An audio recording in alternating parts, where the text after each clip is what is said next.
Good evening सभी को। काफ़ी दिनों बाद हम मिले हैं इस हमारे यूट्यूब प्लेटफॉर्म पे। कुछ वैलिड रीज़न था बीच में इतना लंबा गैप होने का, बाद में चर्चा करेंगे उसके बारे में।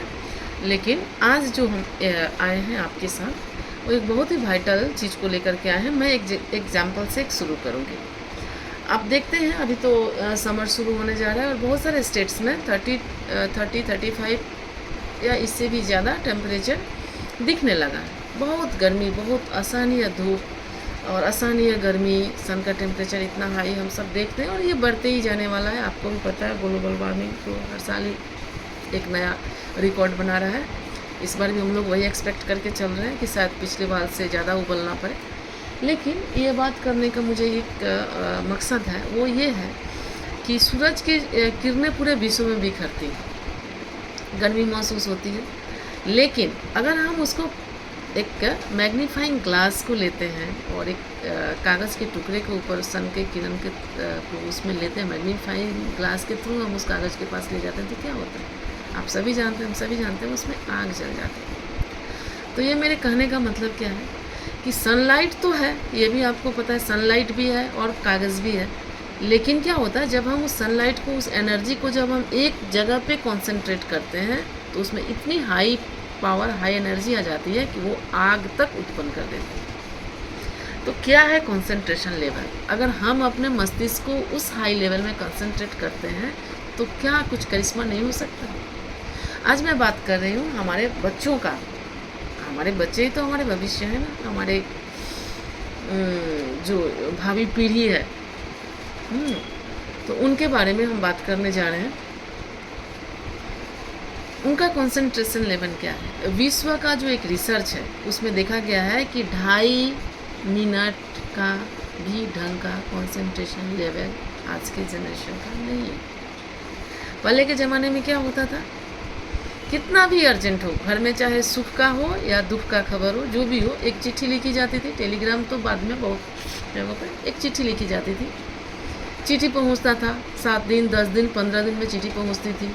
एक्सपेक्ट किया जाता था कि लिखने वाला, पढ़ने वाले के हाथ में चिट्ठी गई होगी, वो पोस्ट ऑफिस जाएगा, इनलैंड या पोस्ट कार्ड लेकर के आएगा, उसका रिप्लाई लिखेगा, पोस्ट ऑफिस में डालेगा, फिर 8 दिन 10 दिन चिट्ठी लगेगी, घर तक आते आते डाकिया आएगा, आराम से दे के जाएगा।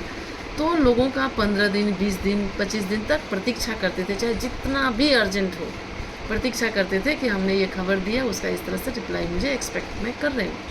आज क्या होता है, आपने व्हाट्सएप में एक मैसेज दिया, अगर 5 मिनट 7 मिनट 10 मिनट अगर आदमी वो सीन कर लिया है और रिप्लाई नहीं किया तो उतने देर में क्या हो जाती है। रिसेंट एक न्यूज़ है कि 2.5 मिनट में अगर हस्बैंड ने रिप्लाई नहीं किया, फ़ोटो एक अपना स्टेटस डाली थी एक महिला और उनके हस्बैंड ने उसको देखा और 2.5 मिनट में उन्होंने रिप्लाई नहीं किया, इसके लिए उसने डिवोर्स का केस फाइल कर दिया। यह है हमारा कंसंट्रेशन लेवल आज के डेट में। क्यों है वो कंसंट्रेशन लेवल इस तरह का, इस लेवल में क्यों आया है और भविष्य में क्या होने वाला है? आपने कभी सोचा है? क्योंकि हमारे में धैर्य नहीं है। धैर्य कहाँ से आता है? तप से आता है, आराधना साधना से आता है। तो आज के समय में आराधना और साधना वाली भावना कितने लोगों के बीच में? बाज़ार से लड्डू लाए, भगवान से एक डील किए, मेरा ये काम कर दो, मेरा इस एग्ज़ाम में अच्छा परसेंटेज ला दो भगवान, ये लड्डू मैं आपको चढ़ाऊँगी या चढ़ाने के लिए लाई। तो हमारा, और ये इसमें तो सबसे बड़ा भूमिका हमारे सोशल मीडिया का भी है। ऐसे स्क्रॉल करते जाते हैं, हम करते जाते हैं। फेसबुक का अगर वीडियो है, कितना देर किस चीज़ पे कॉन्सेंट्रेट करना है, पढ़ाई लिखाई वाला और ये सब धार्मिक है, सब तो बिल्कुल बकवास। इसमें तो टाइम ही वेस्ट नहीं करना। कैसे चीज़ों को लाइक्स मिलती है, कैसे चीज़ों को शेयर मिलती है, ये आप सभी जानते हैं। तो क्या यही हमारा भविष्य होने जा रहा है?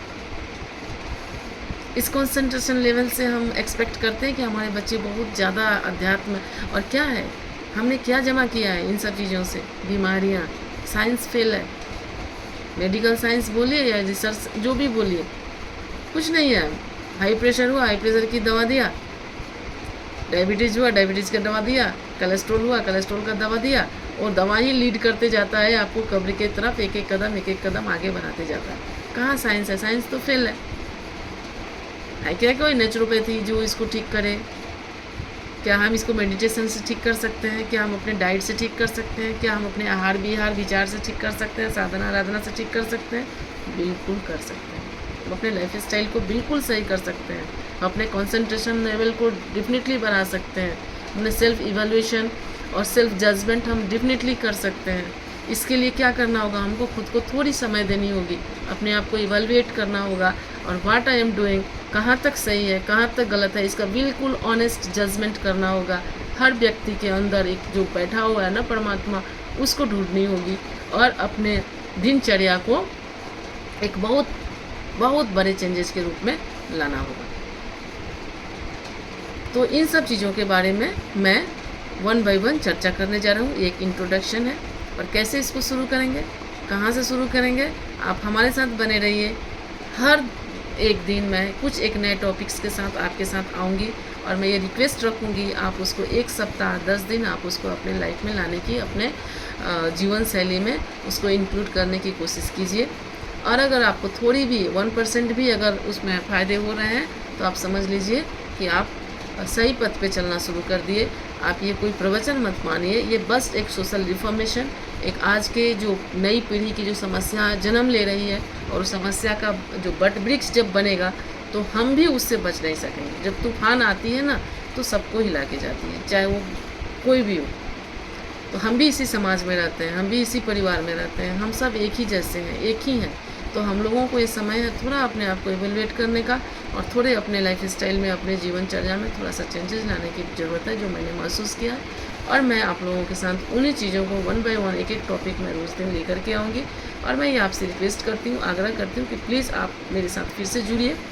ये एक इंट्रोडक्शन था और मैं हर दिन प्रॉमिस करती हूँ कि मैं कुछ ना कुछ आपको लेके आऊँगी जो हमारे जीवन को सुगम, सरल और सुलभ बना सके, दूसरों के लिए थोड़ा वो हितकारी बना सके, अपने लिए भी हितकारी बना सके। इसी आग्रह के लिए मैं आपके पास आई हूँ। नमस्कार, फिर मिलते हैं दूसरे वीडियोज़ में। Thank you.